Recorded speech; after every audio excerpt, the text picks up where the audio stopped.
All right, people. I'm in traffic. I'm sitting in traffic in Houston, right? On my way to the doctor. It's an urgent care, so they're going to be open by the time I get there. I told them I'm on my way, but I also told them that they know that it's traffic out here, so. But I had an encounter this weekend.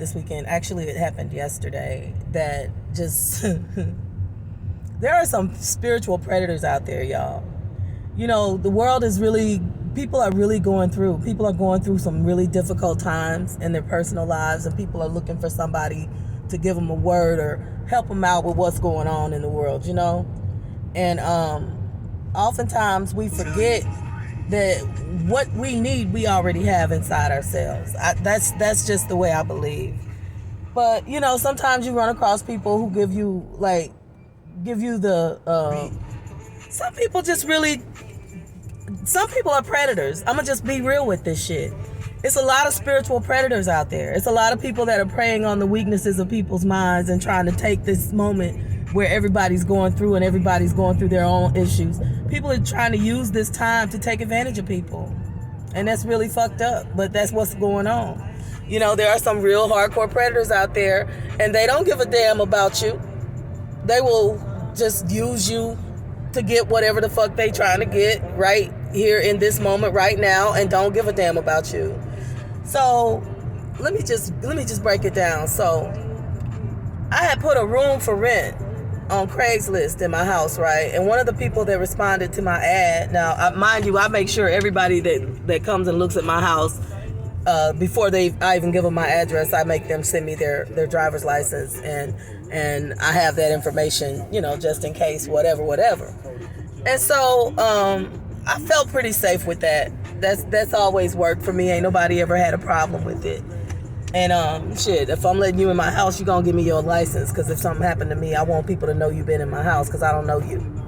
You know, and so that's just wise. Well, this one particular guy that came to my house, he was just, you know, he had a strong energy about him. I felt drawn to him, and I'm gonna be real about it. He was intriguing to me. I was somewhat attracted to him, and you know, he was in my age range, and he was single, and you know, just everything. I'm like, okay, damn, you know. Now, mind you, I'm not even thinking that there are motherfucking predators out there just looking for chicks that got homes, so they could just roll up in there and just, you know, turn you out or whatever the fuck. Okay, so whatever. But so dude, me and homeboy was just kind of like, we talked quite a bit on the phone, and he didn't have a car. I should have thought about that. He had a car the day he came to look at my house, but come to later find out that was a rental.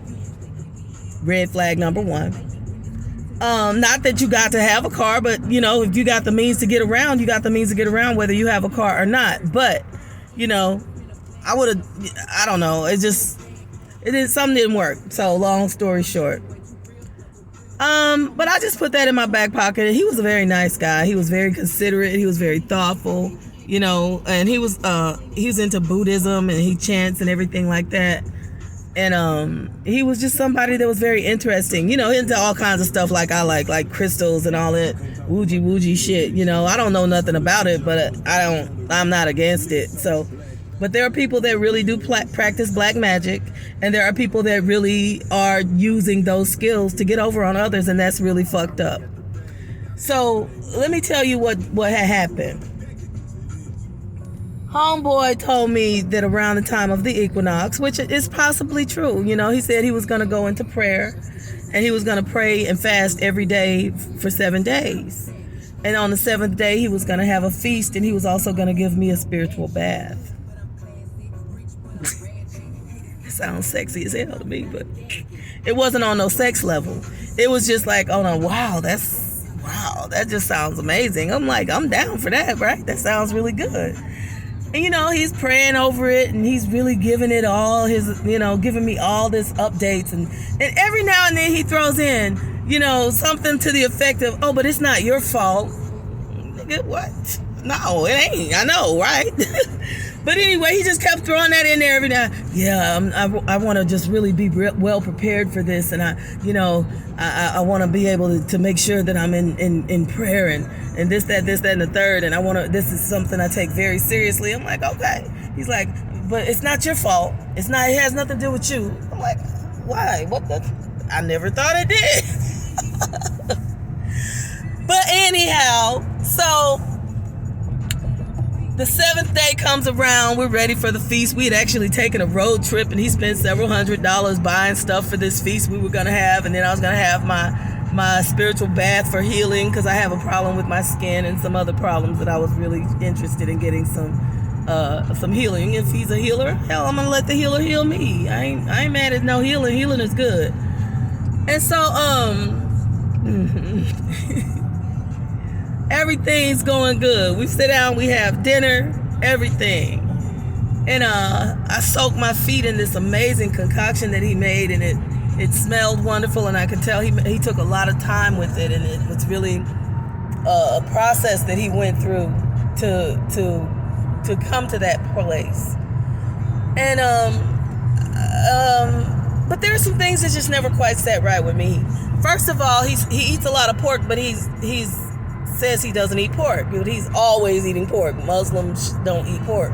He said he was like Muslim and some kind of other Buddhist Muslim, all kinds of shit, but basically he don't eat pork. But every meal he had that when I was around was a pork meal. The other thing is, he was talking about consciousness and health consciousness all the time, but he was a chain smoker. And the other thing, he talked about cleanliness all the time, but he had a lot of filth in his house, like on his walls. And, you know how you notice stuff like a dirty bathtub at somebody's house when you go in their bathroom for the first time? Some stuff just didn't add up. But I still gave him the benefit of the doubt. I'm still going to have my spiritual healing bath, right? And we have never, ever indicated any type of seduction but except for the last day, like the Sunday, I think it was. Saturday. I started getting a seductive vibe from him, and for the first time. And we've been dealing with each other for like maybe a couple of weeks at this point. And I started noticing, and I actually asked him in a text. I said, "Are you trying to seduce me?" Because he knows I'm celibate, and can't nobody, Boris Kojo, Denzel, nobody can get this. I don't give a damn what your story. I don't care because it ain't about nobody but me. My celibacy is a choice that I made for myself, for my personal reasons, and thank God I did. Let me tell you what happened. So, homeboy has been working me overtime. I was looking back at the text messages that we've been sharing between us, and his text messages are like this long. That's a long text message on a phone. All of his messages are like that, and they come back to back to back. There's so much.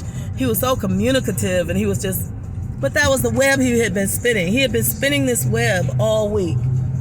Never in my mind did I even think of him in a sexual way, because we were not on that level. That was not something I'm interested in. I didn't put that energy out there. I wasn't trying to entice him, nothing. I wore the white dress he told me to wear before the cleaning bath and the spiritual situation, and I chanted for a while, did the Buddha chant, Nam-myoho Renge Kyo, for a while, and I was really in my zone, and I was really feeling it. I was really looking forward to it. So when he goes to make the bath, I'm thinking, oh, okay, he gonna clean that tub. He about to make me a healing spiritual bath in a dirty ass tub.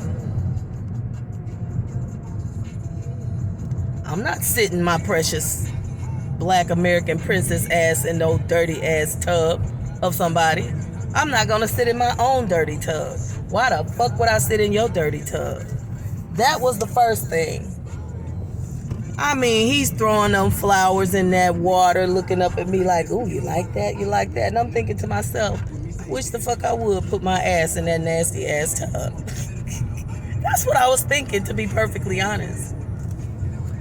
And then he just kept on, pouring water in the tub, and this water I prayed over, and I did this, that, and the third over this water, and I've been planning this all week, and this has been, okay. And so then he turns around after the tub was drawn and looks at me and just stares at me for like 6-7 seconds. He goes, like that. And I'm like, what? He's like, I bet you know how to fuck real good. Nigga, what? Is that really what you trying to say? You did all of this. You done did this elaborate damn game all fucking week and just laid all this shit out all fucking week. And that's what you was trying to do? You could have did that shit and saved yourself some time and some fucking money, bro. And so, I didn't say all of that, but that's all. I was thinking to myself, well, you know I'm celibate, so I don't fuck. He's like, well, what do you do? I said, I do what I've been doing. Nothing. Sexually. I'm enjoying the time we're having socially. I'm really enjoying some of the things I'm learning from you about some of the things that you're into. But as far as that's off the table. And he's like, okay, well, no problem. And he walks out. And I stand there looking like somebody had just taken a cold bucket of water and just dumped it on me, and thinking to myself, this motherfucker is a predator. And so what I did was I grabbed my purse and my personal belongings. I hadn't taken any clothes off because there was no way that was going to happen. And I told him I got to go get something out of my car. And I got in my car and I left. He calls me and asks me what was the problem. I said, what you did was creepy as fuck. It was something that was diabolical because you elaborately planned this shit all week. And then you're going to have the nerve to throw some, I bet you really know how to fuck, into our discussion right before I'm about to put myself in a vulnerable position and give you control. Fuck you, nigga. You know what this nigga said to me? He said to me, oh, you passed the test. You just showed me that you're a powerful woman. And that's what I was trying to help you to understand.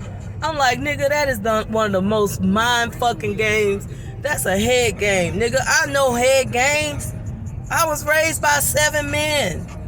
And my dad. I got 7 brothers and was raised by a single father. You can't tell me shit about no motherfucking mind games when it comes to men. My biggest fucking problem is I keep giving these stupid motherfuckers the benefit of the doubt.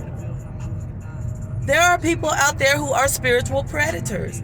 This man knows that I deal with some mental health issues. I used to deal with some major depression and some other shit. This nigga knows. The other thing was I had confided in him about my eating disorder. Everything we did involved a lot of food. Constantly eating. I'm not on that train no more. That's not where I'm at. And before I came to the house the day I was supposed to have this bath, I had a episode with bulimia. I went and binged and purged. I went to Taco Bell and got some Taco Bell, and I binged and purged on that shit. And I hadn't done that shit in a while. And I just knew there's something unsettled in my spirit about him. He was weird anyway. He had an odd affect. But I let that go because he had such an intellectual mind, and I'm very attracted to intelligence. But this motherfucker is nothing more than a spiritual predator, seeking whom he can get his hands on and devour and bring into his little web of bullshit and try to make somebody feel like a piece of shit after he done groomed them into thinking he's something wonderful. You know what I'm saying? Be careful out here with these motherfuckers, because these niggas don't give a fuck about y'all. Don't give your body to nobody. You are the one that determines what you do with your body. Period. Ain't nobody in the motherfucking world. And what I found too, also to be true, is that a person like that, they always got 1 or 2, 3 or 4 type different women on the hook. You know, I could just see his game so clearly, but I was hoping that I was wrong, and I knew I was right. But I just wanted to see, what is this motherfucker really trying to do? Because so much stuff didn't add up. My instincts were all over him, but the lie was so well rehearsed. He had been doing this shit for so long that I think he was just used to getting people to fall in line. And baby, honey. But what's so crazy is right when I drove up into his driveway, my brother, who I never hear from hardly ever, he sent me a song I had never heard before by Prince called Starfish and Coffee. And there was a girl in the story called Cynthia Rose, and she was an artist, and she was oddball, but she was who she was. And this dude had already tried to tell me he thought I should start going by my middle name, Noel. I don't seem like a Cynthia. Motherfucker trying to change my name now? I'm like, this motherfucker. And what's so crazy is before I went and got into the tub, we had started to having a conversation. And he just never could deal with me talking and having a conversation and using logic and reason. He was always trying to, if I sounded too like I was onto something, he would change the subject. And so he was very, very calculated in his dealings with me. And looking back, I mean, no harm, no foul. He didn't hurt me. He hurt my feelings and he hurt my feelings a little bit. But as far as just me feeling like I was taken advantage of, it didn't cost me anything. It didn't cost me anything.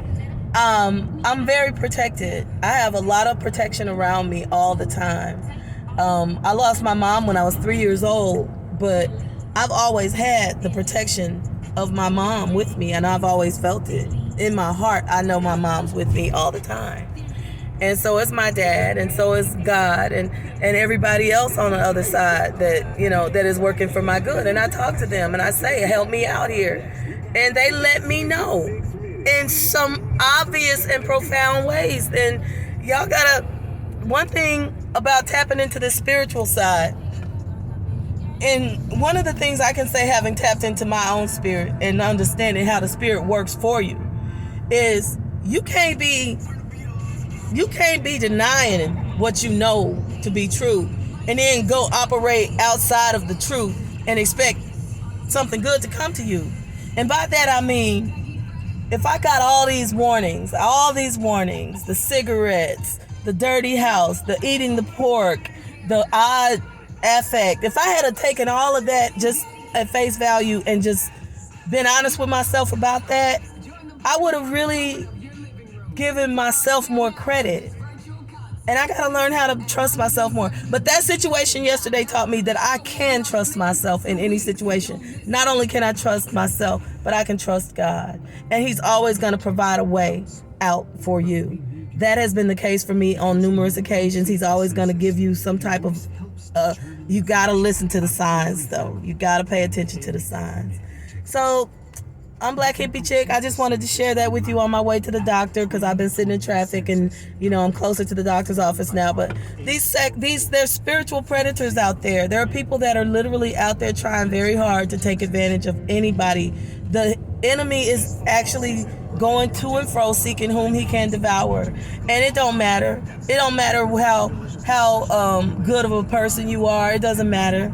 The way things are going right now, people have to know God for themselves. You have to know God for yourself. So I'm gonna end on that note, and I'm grateful that it didn't end up worse than it could have been. It could have been worse, But no, it couldn't have been. It couldn't have been couldn't have been worse with me. So y'all take care. I'm gonna order something from Starbucks, and then I'm gonna head on to the doctor's office. Bye bye.